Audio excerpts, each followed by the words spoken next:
헌법재판소 앞에선 오늘 출입국 관리법의 외국인 보호제도 조항에 대한 헌재의 위헌 결정을 촉구하는 기자회견이 열렸습니다. 영장 없는 구금, 외국인 보호제도 논란을 들여다봤습니다. 대검의 부장검사 이상 검찰 고위 간부 감찰을 전담으로 하는 감찰 3과가 신설됩니다. 법무부는 오늘 이 같은 내용을 골자로 하는 검사 정원법 시행령을 입법 예고했습니다. 이웃집에서 원인을 알 수 없는 불이나 우리 집도 피해를 입었습니다. 이웃에게 화재의 책임을 묻기가 애매한데 손해를 배상받을 수 있을까요? 법률구조공단 사용설명서에서 알아봤습니다. 차량 호출 서비스, 타다 서비스가 합법이라는 법원 판결이 나온 가운데 카카오택시, 벤티도 본격적인 사업 확장에 나섰습니다. 윤수경 변호사와 관련 쟁점들을 짚어봤습니다. 2월 20일 법률방송 로투데이 시작하겠습니다. 첫 소식입니다. 법률방송에서는 지속적으로 외국인 보호소 임의 구금 제도의 문제점에 대해서 보도해드리고 있는데요. 관련해서 오늘 헌법재판소 앞에선 창살에 갇힌 아동 무엇을 위한 구금입니까? 라는 이름의 외국인 보호제도 위헌 결정을 촉구하는 기자회견이 열렸습니다.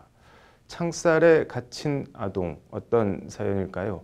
기자회견 현장을 취재한 장한지 기자가 어떤 사연인지, 기자회견 참가자들은 무엇이 문제이고 뭘 어떻게 해야 한다는 건지 전해드립니다. 헌법재판소 정문 앞에 창살에 갇힌 아동 무엇을 위한 구금입니까? 라는 현수막을 앞세우고 시민단체 관계자들이 모여섰습니다. 사연은 지난 2018년 10월로 거슬러 올라갑니다.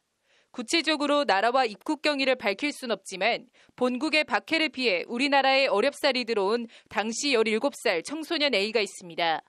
A는 난민 지위를 신청하려 했지만 미성년자라는 이유로 신청조차 거부되고 법무부 외국인 보호소에 구금됐습니다. 18세 미만은 유엔 아동권리협약상 아동에 해당하지만 출입국 당국의 구금 과정에 이는 전혀 고려되지 않았습니다. 공무원들은 저를 수원 출입국관리사무소로 끌고 갔습니다. 그들은 저에게 아무런 설명을 하지 않았습니다. 제가 어디로 가는지를 나중에서야 알 수 있었습니다. 저는 제가 어떤 상황에 처해 있는지 알지 못했습니다. 그곳에서 저는 저와 같은 말을 하는 통역사를 만난 적이 없습니다. 외국인 보호라는 이름의 구금 생활, 말도 통하지 않는 낯선 곳에서의 구금 생활은 정신적, 육체적으로 A를 완전히 무기력하고 피폐하게 만들었다고 합니다. 수원에서 저는 식사를 거의 할 수 없었습니다. 저는 종교적인 이유로 돼지고기를 먹을 수 없습니다. 그런데 수원에서 준 음식에 무엇이 들어있는지 알 수 없었고 통역을 해줄 사람이 없는 상황에서 제가 이것을 물어볼 수 있는 방법도 없었습니다. 그것이 너무 답답했습니다. 특히 제가 수원에 갇혀 있을 때는 운동을 전혀 할 수 없었습니다. 바깥 공기를 쓸 수 없었고 제가 갇혀 있는 곳에는 햇볕도 들지 않았습니다. 혼자 무기력하게 지내고 있었습니다. 이게 비단 A만의 문제는 아닙니다. 장애인도 예외가 없고 다리가 불편한 분이 있었는데 항상 휠체어를 타고 면회실로 나왔습니다. 하지만 어느 날은 휠체어 대신 목발을 짚고 있었습니다. 그는 자신이 몸이 불편한 관계로 여러 가지로 직원들을 힘들게 해서 보복을 받고 있다고 믿고 있습니다. 한국 작업장에서 산업재해를 당해 눈을 다쳐 한쪽 눈을 실명한 경우도 정신질환 증상이 있어도 임신한 여성도 예외는 될 수 없습니다. 임신한 여성들도 꾸준히 구금되고 있습니다. 법무부 통계에 따르면 1년에 30명에서 40명 정도의 임신한 여성들이 구금되고 있습니다. 최초 보호 심사 단계에서 왜 이런 것들이 걸러지지 못하고 외국인 보호소까지 오게 되는가? 그리고 이것은 임산부와 태아에게 매우 위험한 상황을 초래할 수도 있다고 봅니다. 이렇게 외국인에 대해 보호라는 명목에 법원 영장 없는 사실상의 구속과 구금은 헌법에 위배된다는 지적이 많습니다. 이에 따라 그동안 세 차례에 걸쳐 해당 조항에 대한 위헌 심판이 제기됐는데 가장 마지막인 지난 2018년 헌재는 해당 조항에 대해 재판관 5명이 위헌이라는 의견을 낸 바 있습니다. 하지만 위헌 정족수 6명에 1명이 모자라 헌재 다수 의견에도 불구하고 외국인 구금 제도는 그대로 존속하게 됐습니다.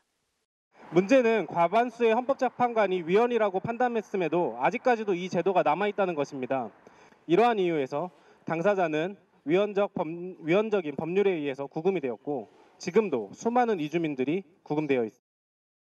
그리고 현재 해당 조항에 대해 네 번째 헌법 소원이 제기돼 다시 헌법재판소의 판결을 기다리고 있습니다. 이번엔 특히 아동구금은 아무리 짧은 기간 동안 이뤄진다고 해도 그들의 신체적, 정신적 건강과 발달에 심각한 악영향을 미치는 등 아동구금의 위헌성을 별도로 집중해서 강조할 방침입니다. 이를 통해 아동에 대한 영장 없는 구금이 헌법상 영장주의 위반, 과잉금지 원칙 위배, 적법 절차 원칙 위반임을 적극 부각한다는 방침입니다. 이제 공은 헌법재판소에 넘어갔습니다. 우리는 인권을 수호하는 최후의 보루인 헌법재판소에서 그간 이어져온 이주민에 대한 인권 침해의 현실을 종식시켜줄 것을 구하며 2년 전 헌재 외국인 보호소 장기구금 합헌 결정 당시에도 재판관 5명의 다수 의견은 해당 조항이 위헌이라는 것이었고 헌재는 입법적 방안을 검토할 필요가 있다고 언급해 관련 법령 정비 필요성을 인정했습니다. 법무부와 국회에 전향적인 제도 개선 마련이 필요해 보입니다. 법률 방송 장한지입니다. 네, 윤수경 변호사의 이슈 속 법과 생활. 오늘은 차량 호출 서비스 타다와 카카오의 대형 택시 벤티 이야기 해보겠습니다. 윤 변호사님. 이게 지금 논란이 많았는데 이 법원은 1심 법원은 타다 손을 들어준 거죠? 네, 그 검찰에 기소된 지 넉 달 만에 그 불법 논란에 휩싸였던 타다가 어제 법원에서 무죄를 선고받았습니다. 서울중앙지법 형사 18단독 박상구 부장판사는 어제 여객자동차 운수사업법 위반 혐의로 기소된 이재용 소카 대표와 박재욱 VCNC 대표에게 각각 무죄를 선고했습니다. 재판부는 타다를 검찰이 주장하는 불법 콜택시 영업이 아니라 회사 측이 주장하는 대로 초단기 렌터카 서비스라고 판단했다고 볼 수 있습니다. 카카오 택시 벤티 뭐는 나왔다고 하는데 이건 또 뭔가요? 네, 그 카카오 모빌리티에서는요, 지난해 12월에 자회사인 진화택시와 동고택시를 통해서 벤티의 시범 서비스를 시작했습니다. 원리는 타다와 비슷한데 다른 점이 이제 운전자들이 택시 면허가 있는 개인 택시 기사들이라는 점입니다. 요금은 일반 택시와 같고요. 벤티와 일반 택시 회사의 다른 점은 벤티를 모는 개인 택시 기사는 법인 소속과는 달리 월급제가 아니라 본인이 일한 만큼 벌고 수수료 10%를 회사에 내는 점이 차이가 있겠습니다. 쉽게 말해서 카카오 측에서는 플랫폼과 벤티라는 브랜드를 제공을 하고요. 택시 기사들은 일하는 만큼 벌고 수수료 10%를 카카오에 지불한다고 보시면 되겠습니다. 뭐 이런 벤티가 대형 승합 모빌리티 시장에 본격적인 도전장을 냈다고 하는데 뭘 했다는 건가요? 현재 타다의 총 운행 차량은 1,400여 대인 반면에 지난해 말에 시범 사업을 시작한 벤티를 모는 기사의 숫자는 50여 명 수준에 그치고 있습니다. 이에 벤티는 이달 초에 최근 5년 내 무사고인 서울 지역 개인 택시 기사 300여 명을 대상으로 설명회를 여는 등 택시 기사들에게 적극적으로 구애를 하면서 사업 확장의 기회를 노리고 있습니다. 타다가 이제 1심에서 무죄 판결을 받기는 했는데요. 2심이나 대법원에서 어떻게 될지 아직 모르고 그리고 택시기사들의 반발이나 국회 렌터카는 관광 목적인 경우만 기사를 제공하도록 할 수 있게 하는 타다 금지법이 발의되어 있는 상황에서 굉장히 이 사업이 유동적일 수 있는 상황이라고 봅니다. 이에 이제 택시 면허를 가진 택시 기사들을 자신들의 플랫폼으로 끌어들여서 시장을 점유해 나가려는 그런 의도로 보여집니다. 이거 뭐 이번 판결 개인적으로 어떻게 보시나요? 어떻게 풀어가야 되나요, 이런 거? 먼저 이제 재판부의 입장을 보면 무죄를 선고한 직후에 택시 등 교통운수 사업자들과 모빌리티 산업의 주체들, 규제 당국이 함께 고민해서 건설적인 해결책과 솔루션을 찾는 것이 계속될 재판의 학습 효과 또는 출구 전략이라 여겨진다라는 소회를 재판부가 남겼습니다. 이제 전 세계적으로 모빌리티 시장의 규모가 굉장히 큰데요. 우리나라에서 다양한 모빌리티 서비스가 출현하기 위해서는 그 법 제도를 정비하는 것이 시급하다라고 생각을 합니다. 법제화가 이루어지게 되면 고객의 선택과 만족을 위한 서비스들이 많이 등장을 하고요. 안정적으로 사업을 전개해 나가서 이제 세계적으로도 경쟁력을 키울 수 있는 업체들이 많이 등장할 수 있을 것이라고 생각합니다. 뭐 아무튼 서로 좀 같이 나누면서 잘 살았으면 좋겠네요. 오늘 잘 들었습니다.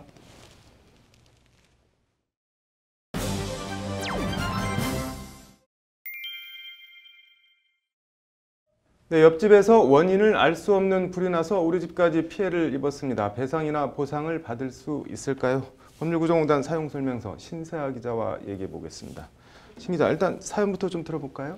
네, 경기도 안산시에 사는 윤모 씨의 사연인데요. 네. 윤 씨는 지난 2013년 중순경부터 땅을 빌려서 비닐하우스를 짓고 농원을 운영하고 있었다고 합니다. 네. 근데 이 윤 씨 비닐하우스 옆에도 이제 이웃이었던 안모 씨가 비닐하우스를 짓고 그 안에 컨테이너 건물 세 채를 들여다놓고 사무실로 이용을 하고 있었다고 하는데요. 네.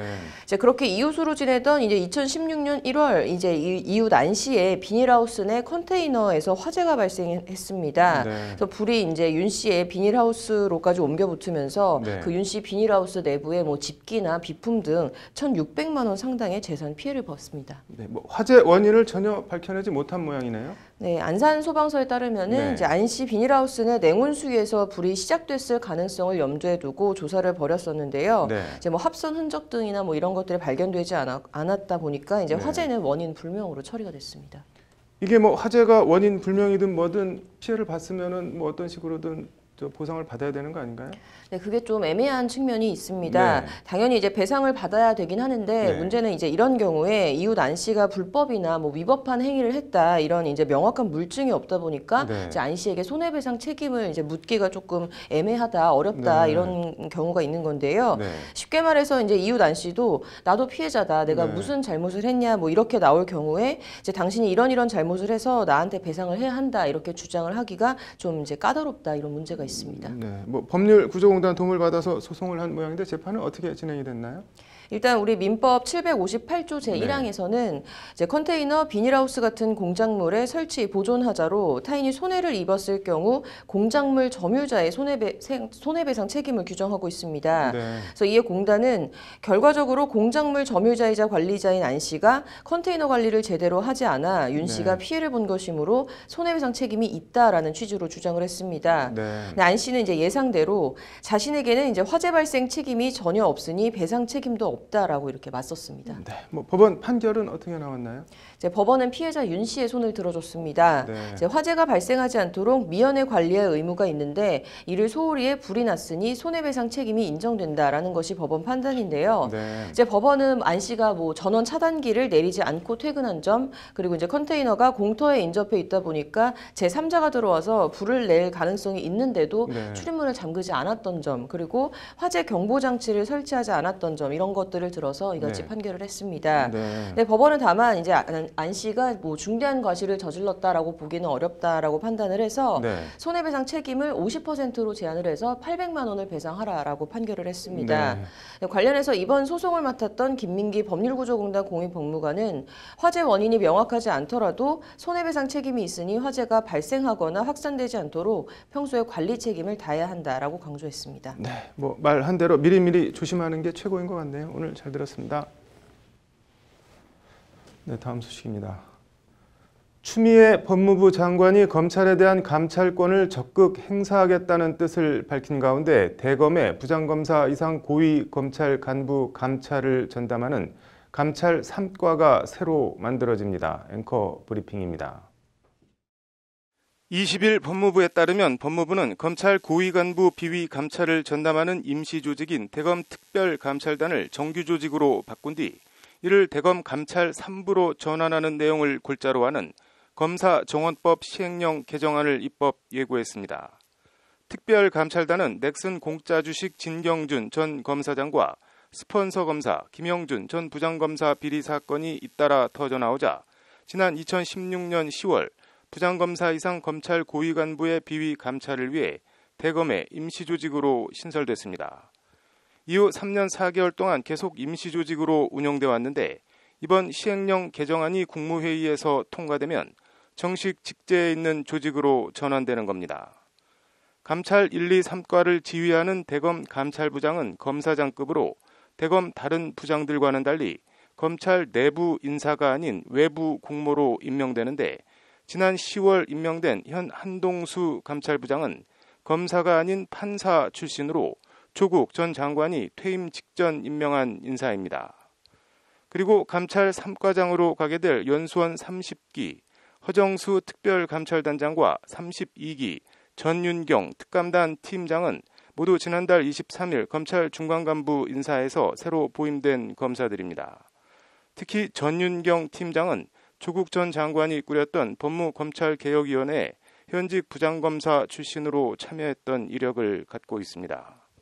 관련해서 앞서 단행된 검사장급 인사에서 대검 부장들이 싹 다 바뀌며 손발이 잘린 당시 윤석열 검찰총장이 추미애 장관에 대검 중간 간부들은 다 남겨달라고 요청했지만 추 장관은 감찰 1, 2 과장을 포함해 대검 주요 중간 간부들을 교체해 윤 총장을 머쓱하게 한 바 있습니다.